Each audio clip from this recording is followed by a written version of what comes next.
Welcome to Technovation. I'm your host, Peter High. My guest today is Nitin Tandon. Nitin is the Global Chief Information Officer of Vanguard, the world's second largest asset manager with about $8 trillion in assets under management.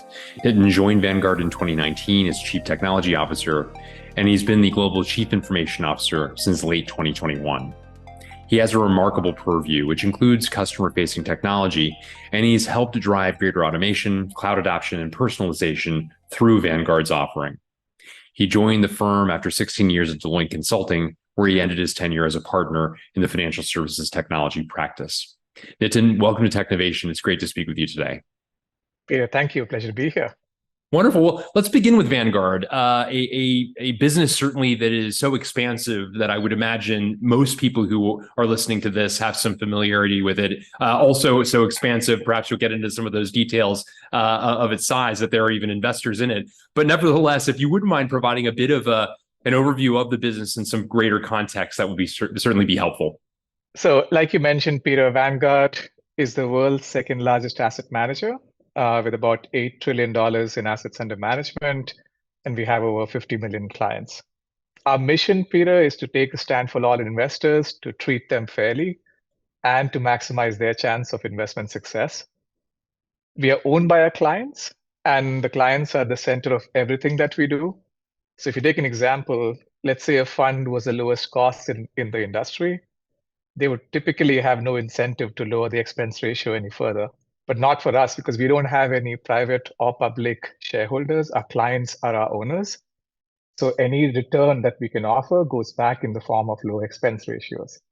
So that's one of the reasons you will see, if you look at the asset weighted average expense ratio of our funds, it's about 8 basis points. That corresponding number for the industry is about 47 basis points or so. So in terms of the products we provide, Peter, it's low cost but high quality investment products across a broad range of investment styles. So we do both active and index, also across asset classes, so either equities or fixed income, regions, so we offer domestic as well as international funds, and then both in private and public markets. We also provide advice which is tailored to our individual investors' needs.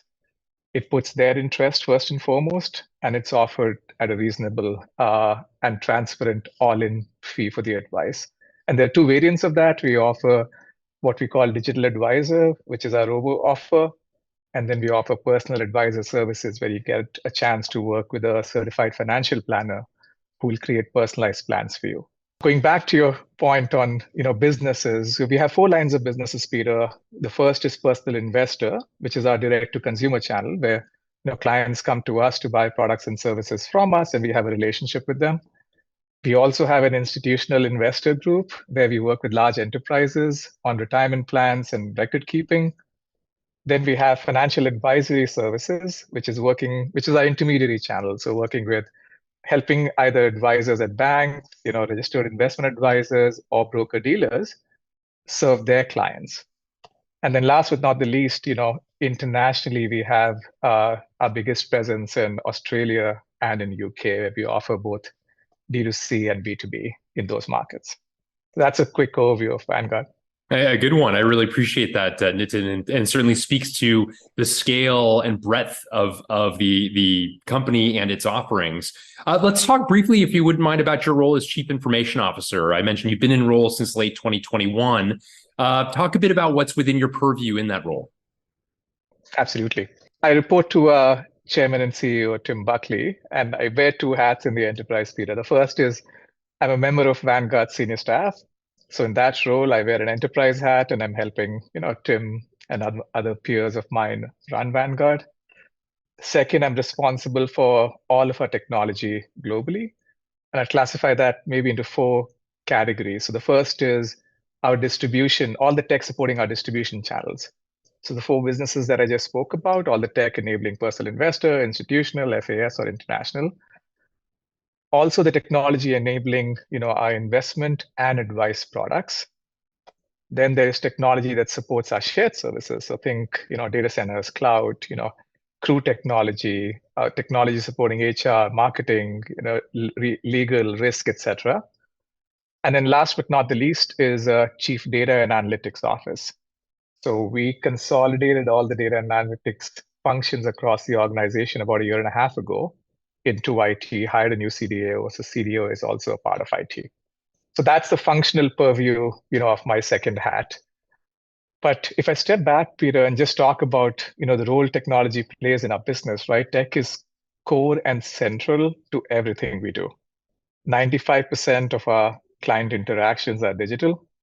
We don't have any brick and mortar.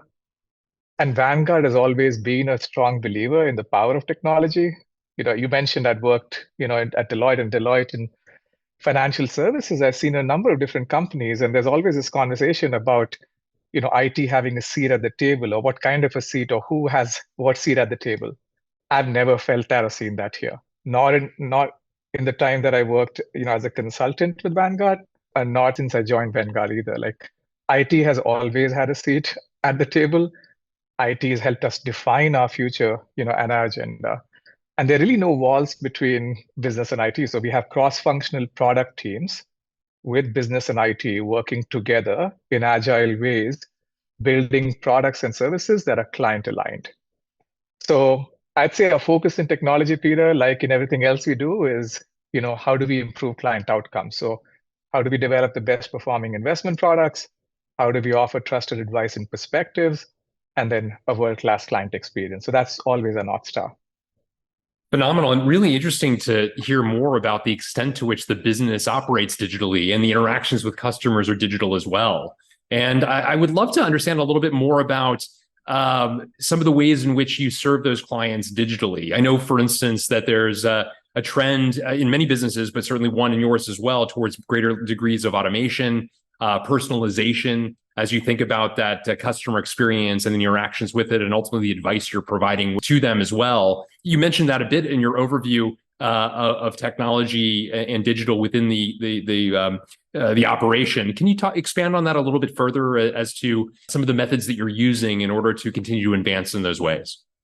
Advice, Peter, is close to our heart. So, I mentioned we are passionate about clients' investor outcomes. And if you look at an investor's outcomes, it's driven by the funds that they own. So we provide low-cost funds, and also the advice that they get on those funds. And the effect that we had, in the funds and the investing market, we want to have a similar effect in the advice market. We want to make advice more accessible. We wanted to make it more affordable, and we want to make it more easy to use, so that our clients, can retire comfortably, they can send their kids to college, buy their dream home, or whatever their financial, goal or objective may be, right? We strongly believe, to your point on personalization, we strongly believe in the value of personalized advice versus your rule of thumb or maybe more heuristic-based approaches. In fact, I think 2022, we published, a study that talks about the value of personalized advice. It takes certain scenarios and shows you how to quantify the potential value of personalized advice. And one of the key statements in that is the more personalized the advice, the more value it can deliver.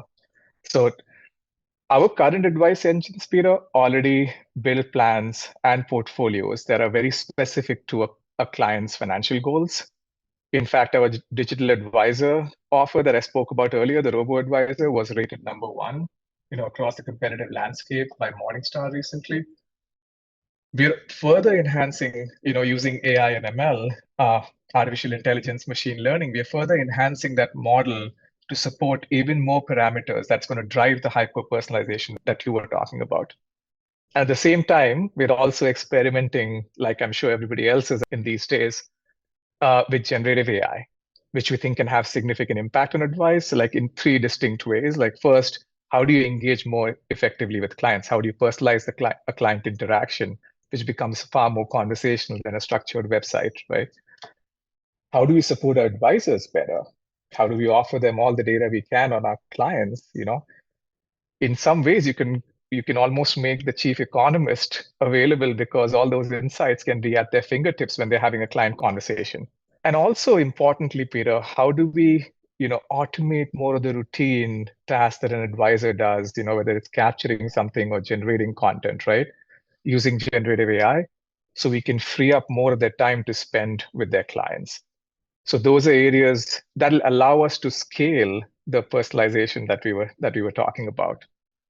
Now, that said, I will say that, like, despite all the automation, we still see a need, for human advisors who are perhaps, best at things like uncovering a client's, unsaid goal or needs, right? That they may have trouble expressing. Or maybe let's say there's a market downturn and providing emotional coaching and support, or even following through and persuading them to take the best course of action that may be in their interest, because all of us, sometimes can take instinctive emotional decisions and actions which may not be the best for our investment portfolio. So that those are areas where I still see a human advisor playing a key role. We've also found that, advice is like a highly considered purchase. Not everybody is going to be comfortable handing over the keys of their financial future, right over to someone else, or they may only be comfortable handing it to a human advisor, let's say. But there may be others who will jump all in on the digital advisor. And then there may be someone who's in between. So our strategy on that is, Peter, to meet people where they are. So we are building solutions that may be fully digital, that have a personal advisor, and we're also experimenting with hybrid. Yeah, interesting. And clearly, as you described your purview, you and your team have a consequential role to play in all of this. And I wonder, how do you work across the organization to ensure that you are drawing in the right sorts of perspectives as you're developing the technology to deliver what you've described? Clearly there's expertise in a variety of different areas, some technical, some not, that need to impact the work that you're doing. How do you think about that cross-functional collaboration and ways of optimizing it? When it comes to advice specifically, we have a function called enterprise advice within my organization, and that's responsible for both advice methodology as well as platforms. So the methodology team is responsible for thought leadership, investor research, and ultimately, how to interpret our investment methodology into an advice engine. So what we call advice methodology, right? That powers all of our advice engines. And then the platform team is focused on building, core building blocks or APIs of our advice offer. So think like the cash flow engine or the portfolio construction engine or, tax loss harvesting or, retirement calculator. So we have a number of different modular components that we can stitch together for client offers as and when needed. So this enterprise advice team then works with our distribution businesses to help and roll out client-specific offers. So that's how the digital advisor and the personal advisor offers, come into play and go to market. And we are continuously adding new capabilities. So like last year, in a down market scenario, we added tax loss harvesting, which helped our investors, improve their returns, despite a bad year. So that's how the advice offer comes into play. But if I step back and talk more about ways of working, and the operating model is slightly different when it comes to our investment products or supporting our distribution technology. But broadly, Peter, we adopted about 2.5, 3 years ago. We moved to new ways of working. We've been agile for over a decade, but we moved to new ways of working where we have cross-functional product teams with typically a business product owner and an IT team and different functional experts as and when may be needed.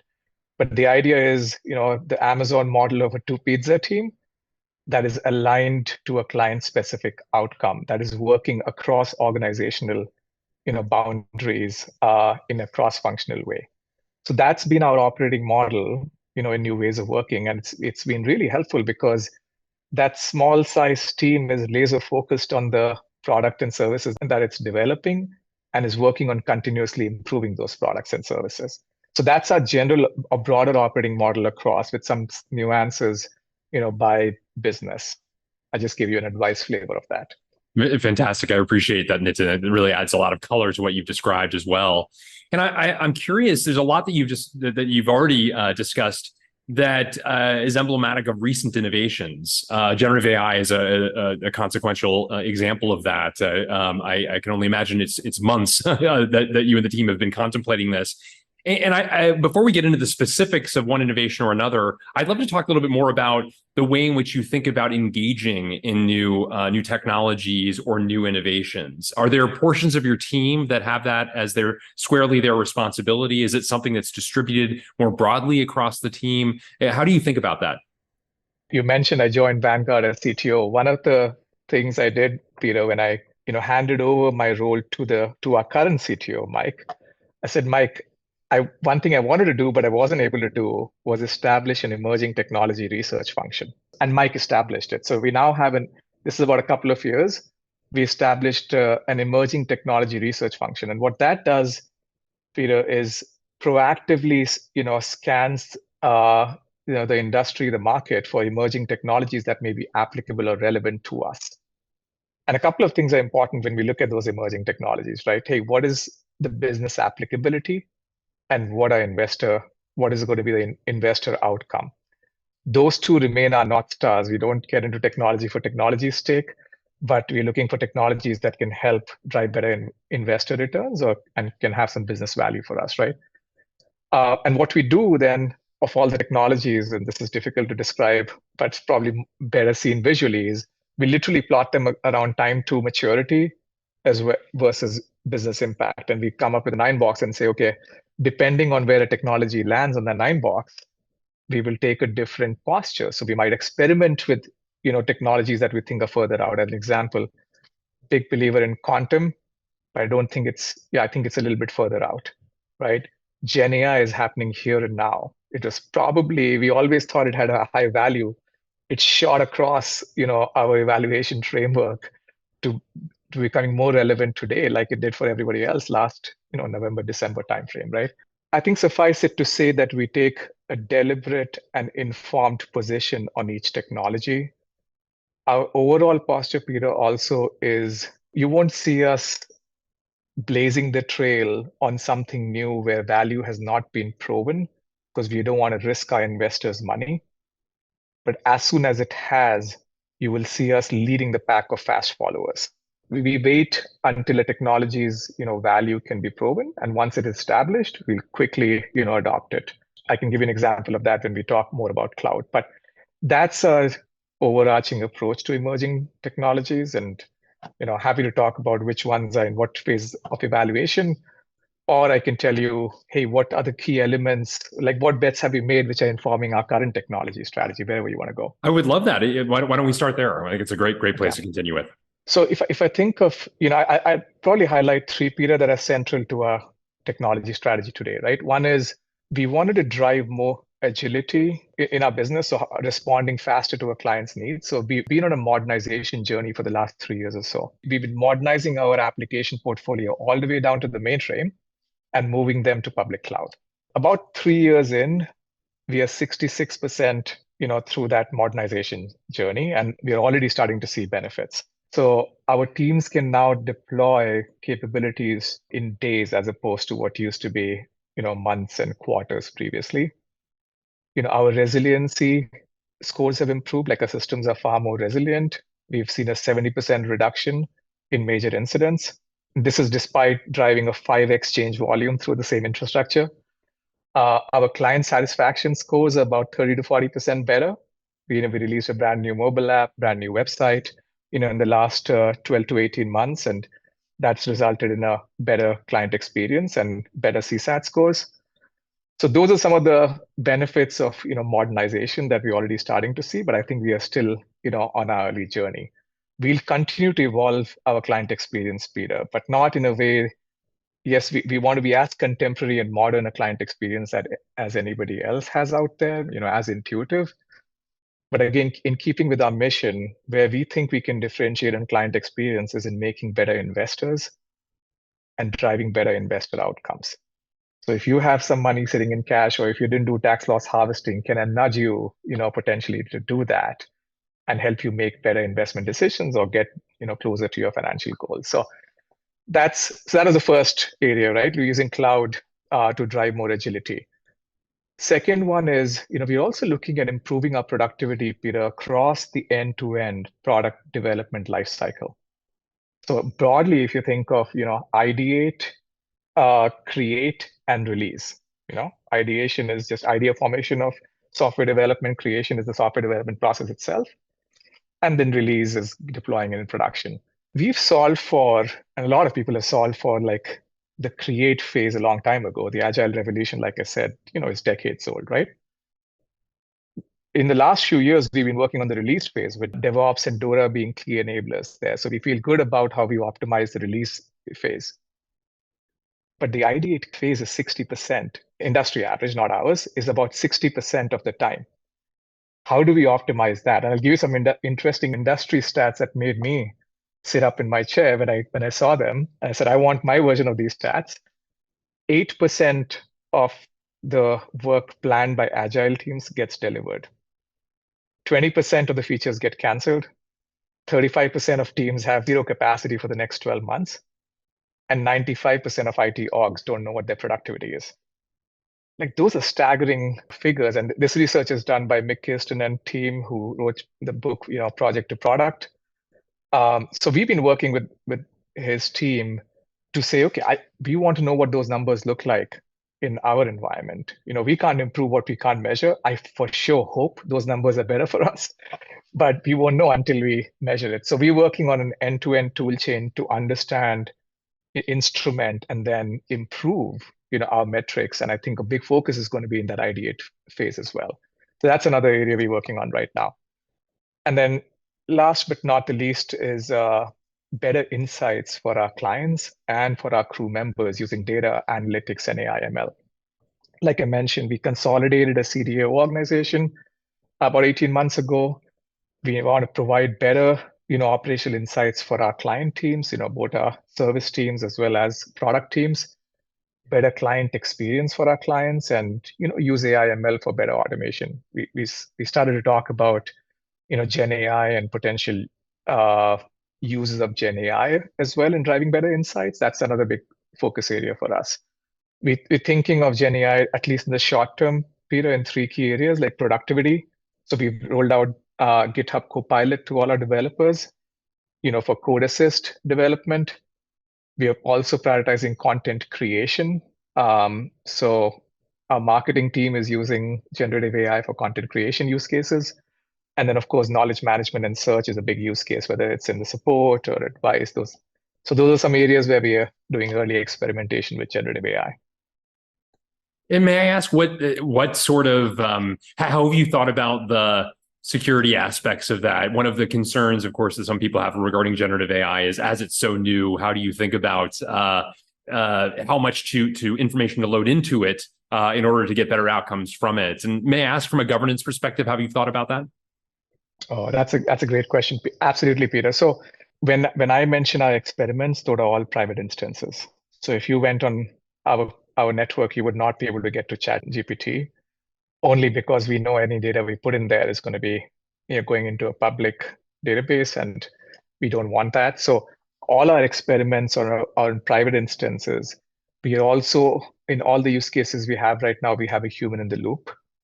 The risks of generative AI are non-trivial. Besides just data, also we had to solve for bias. We had to solve for hallucination. We had to solve for, hey, what data has the model been trained on?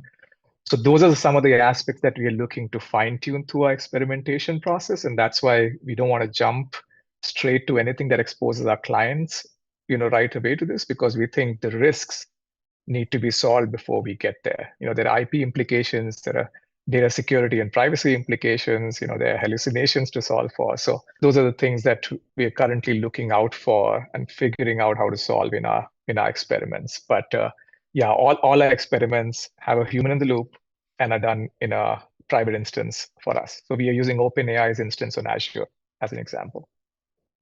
And I hear echoes of what you mentioned earlier in terms of being a fast follower as opposed to being at the bleeding edge of what this entails. Whether it's regarding Gen AI or beyond, can you talk a little bit about the method used in terms of being a fast follower? So number one, it requires identifying a trend that you're going to investigate. Second, it must entail understanding who is at the bleeding edge, who are you following in essence, and what sorts of either benefits they're accruing from it or issues that they're identifying as or that at least you might be able to decipher that have resulted as a consequence of going early. I realize it's going to be different depending upon the technology or the trend that we're talking about, but is there a way to describe how to make a fast followership work? To your point, I don't know if there's one answer, Peter, for that, but I'll give you two examples, right? I'll give you an example of cloud, and then I'll give you an example. We can talk a little bit more about how I'm thinking the Gen AI movie may unfold here. If you look at cloud, Vanguard made a commitment to public cloud, saying we'll move everything to public cloud back in 2016. I was still on the consulting side of that equation, so I knew where the financial services industry was. And except for a couple of other financial services institutions, you couldn't find anybody else who would make that bold, a declaration at that point in time. What preceded that was a good 2 years of evaluation and setting up a landing zone and 18 months of security certification, right? The time frame that Vanguard took between 2014 to 2016 was to vet the technology before becoming a fast follower. In 2016. In 2016, we made the commitment and we've been on a road. I would say still the first few years of that, we went slower than in hindsight, we maybe should have or could have. But 2019 is when we doubled down on that bet and said, you know what, we already believe in this promise. Our client experience was decaying and we wanted to improve the client experience rapidly. And this was an opportunity for us to double down and get into improving agility for our clients and delivering capabilities. So we doubled down in 2019 and we were able to do it. What, to your question, was that decision point or decision criteria, right? Back in 2016 and then in 2019.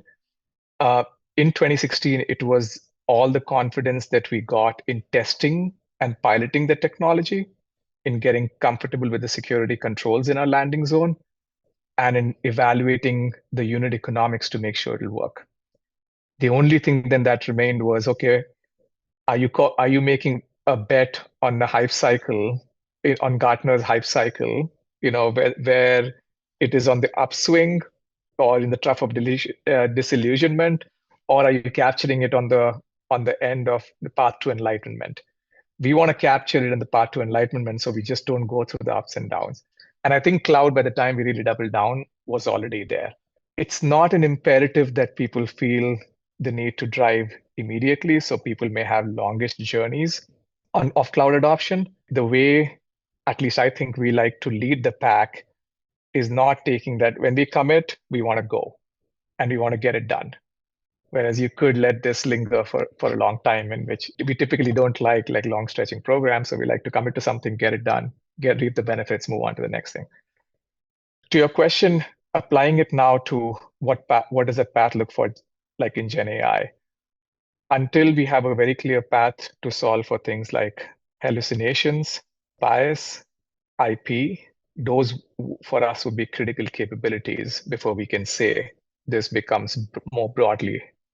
If we can either control for it or the industry evolves to there are solutions that solve for it, we would hesitate to go all in before that. I appreciate those answers, really thoughtful ones. It strikes me, and I know from our past conversations, Nitin, an advantage you have relative to peers of yours who are in B2B organizations, for example, is that you are presumably a customer of your company as well. And so the products we've been discussing and describing throughout this conversation are the same products and offerings and experiences that other customers will have as well. And therefore, the insights you might draw, the determination of what's working or what isn't, the thought process of additional bells and whistles, additional additions to the offering that might be beneficial is something that you can live in addition to providing advice on. And I wonder if you can talk a little bit about that, the hat that you put on, no doubt, at certain times as a customer of the company, and the advantages that gives you as a leader, a leader in the company as well. I'll take maybe two different angles at this one, right? The first is what you said, which is when we use our own offers and services, we have a deeper empathy for our clients. It helps us understand their perspectives and their needs better. And as we roll out new products and services, like we have 20,000 crew members, that could be an opportunity, or that are an opportunity for beta testing.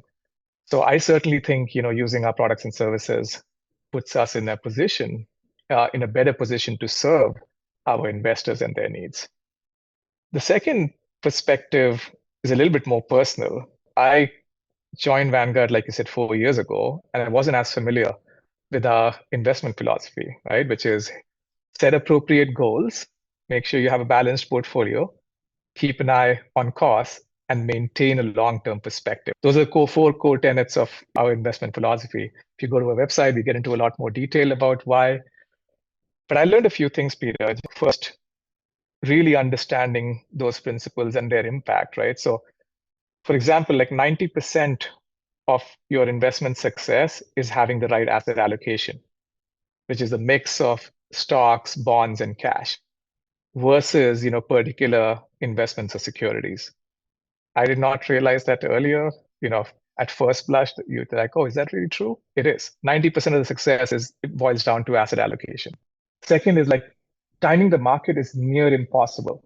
So if, for example, in the last 30 years, you miss the 10 best days of the market, your returns would be half of what they were.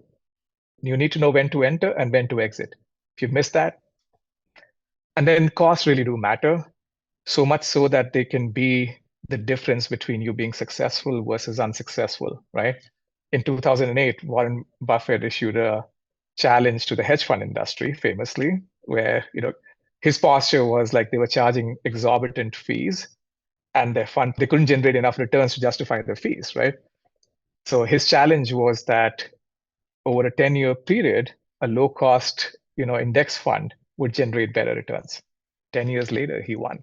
So like that's the impact of cost. So for me, the demystification and the simplification of investing. Investing can seem very complex, but it's actually really simple if you follow those four principles. So for me personally, that demystification and simplification has been a big advantage, of using our products and services. Fascinating. Great overview. You mentioned, as I did in the introduction, that you spent years advising many companies across this industry. That you probably didn't receive an offer from every last one of them, but the extent to which you developed a filter, no doubt, as to what good looks like, a good culture, a good organization, one that, wow, I could see myself potentially fitting or not, as the case may be. I wonder what it was about Vanguard, and maybe this is an opportunity to talk a bit about what is an oftentimes lauded culture, some of the attributes of that made this opportunity consequential and attractive to you in the first place. In a line, Peter, it is unlike anything else I'd seen anywhere else in the industry.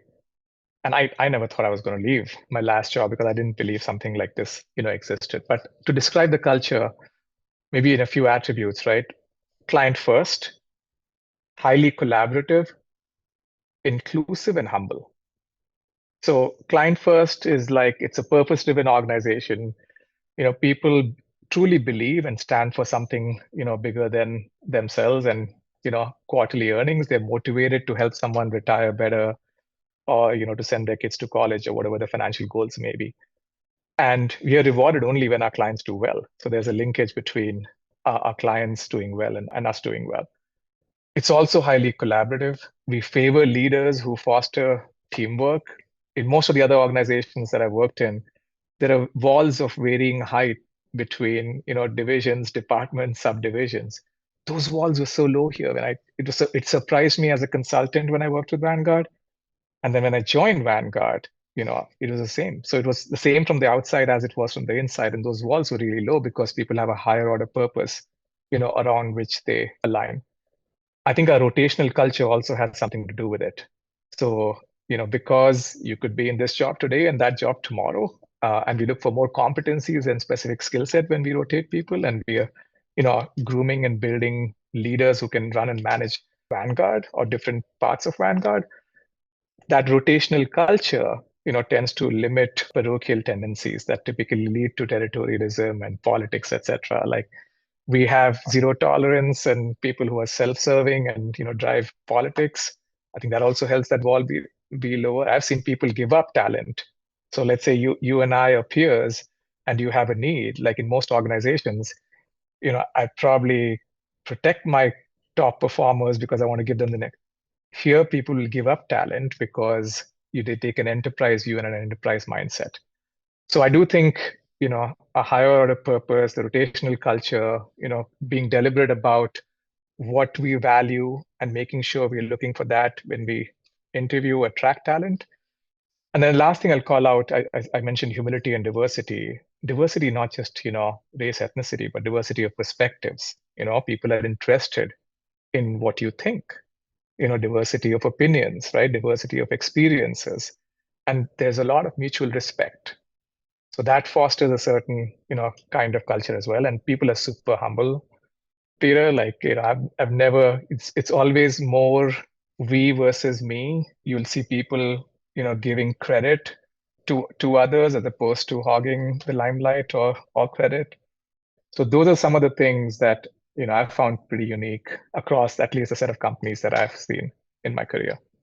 Very interesting, and especially in financial services, I might add. But no, what a compelling overview of it, and I can understand why it was so attractive to you, Nitin. We've spoken about so many trends already. You've talked about use of cloud. You've talked about artificial intelligence and machine learning, generative AI, among others that you've already raised. Any others as you look to the future that have you particularly excited, Nitin, and where you're beginning to make some bets? Gen AI, we can have a whole chat on that topic alone. But clearly, that's if I look at what has the most promise, that remains high, not just for Vanguard for the asset management industry, but I think for mankind overall. And finally having a technology that can actually drive measurable productivity. I think that's the potential of Gen AI. So I remain excited about Gen AI. We'll figure out how to safely use it. To your question, other technologies, tokenization is one I'm really excited about. Now I know blockchain has been around for a while, but I think using blockchain to create digitized version of real assets, whether it's stocks, bonds, or real estate, that can shorten settlement times. It can reduce counterparty risk, right? You can lower your operational cost, and for some assets, you could even increase liquidity. You could potentially offer investors, more investors, access to something like private equity. You can lower the investment minimums. You could make the pricing more transparent.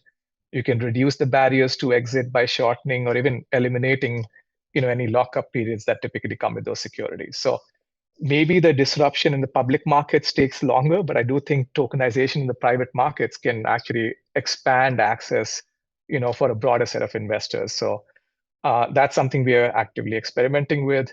We're also experimenting with augmented reality and virtual reality, Peter, specifically for virtual client meetings to actually some great feedback so far. So I don't know if that's going to go all the way to the metaverse, but I certainly think we'll have richer client interactions using AR and VR, and that's something we're experimenting with. And I mentioned quantum earlier. I do think the intersection of quantum and AI ML, is going to be really interesting. We're talking about NVIDIA and GPUs, today, but think about if we had qubits, GPUs, and CPUs, that you can harvest in whatever ratio you want to drive really powerful AI ML engines. So I think quantum computing is going to be a big game changer. I don't know where LK99, stands as we speak, but maybe we don't achieve superconductivity today. But hey, at someday if we do, or if we get to, stabler quantum computers, that'll be a big game changer. We know it's coming. It also has huge security implications, which we're also, cognizant of and working on when it comes to store now, decrypt later. But I think quantum is another technology that's on our horizon. If I could just ask you, each of them very interesting and great descriptions of them. I'd love to double click on the AR VR one for a moment, if you don't mind. What sort of interfaces have you been using, since it requires a client involved as well? Yeah, is there a hardware component to this or a software component? I realize it's still a testing, as you say, it's not full metaverse as yet either. But what form has that taken? The extent to which you can share? Yeah, so we are using headsets, and we give our clients Quest headsets as well. I'm actually eager to try Vision because I've heard amazing things about it when it comes out. But yeah, there is a hardware component, so we give our clients headsets. We use headsets as well. Good, very interesting. I also wanted to ask you, Nitin, as somebody who has reached great heights in multiple fields now, consulting as well as now in financial services. What some of the secrets to your own success have been as you reflect on your ascent? What have been some of the difference makers along the way that have propelled you forward to the heights that you've reached? I don't know about great heights and great success, Peter. You're too humble if you don't know it, Nitin. I've just been incredibly lucky, Peter. So a lot of being in the right place at the right time matters, and I think I've just been lucky. But if you ask me to distill like three difference makers, right? Like the first one clearly is like a strong mentor. So I've had three jobs, and in each one of those jobs, I can point to someone, who actively sponsored me, who coached me, someone who I learned a lot from, someone who thought and encouraged me to do things that I didn't think I was ready for. And that is probably one of the biggest difference makers, and distinct individuals in each one of those. A big reason for why I'm here today is John Mercanti, who both of us know, who was Vanguard's previous CIO. John played that role in my most recent when he was still at Vanguard. So a strong mentor has played a big part, Peter. The second is amazing teams. And again, I'm not being humble when I say lucky. I have truly been very lucky. Like, you just a chance to work with some amazing teams who I've learned from, who supported me, and who've helped me in my own professional, development. Many of those people, I'm friends with even personally as well. But I've been lucky to just have worked with amazing teams. And then finally, my wife. She's a fashion merchandiser, by profession. It's starting with when I moved to the US. So 2002, we were in India. We moved to the US. She was working as a fashion merchandiser at a big buying house. She left all that, like that was her career, went back to school in New York to learn fashion in this country, and got back in the job market. That's one example. The other one, she also played, along with John, like she played a big part in me being here. So when I was making the decision between moving from Deloitte to Vanguard, she helped me expand my perspective and think about the opportunity in a different way, which was really helpful. But those are just two examples, but along the way, she's played a big part as well. I love that each of them are people-centric, strong mentorship, great teams, and of course, perhaps the most important decision anyone can make, a great partner in life. Appreciate you sharing those perspectives, Nitin. Really profound, to say the least. And thank you so much for the conversation, more generally speaking. It's been a terrific one, covering a vast array of topics representative of the remarkable innovation you and your team are driving at Vanguard, and as a consequence for Vanguard's customers as well. Thank you so much for taking time with me today, and it's always a pleasure to speak with you, Nitin. Pleasure is all mine, Peter. Thank you for having me.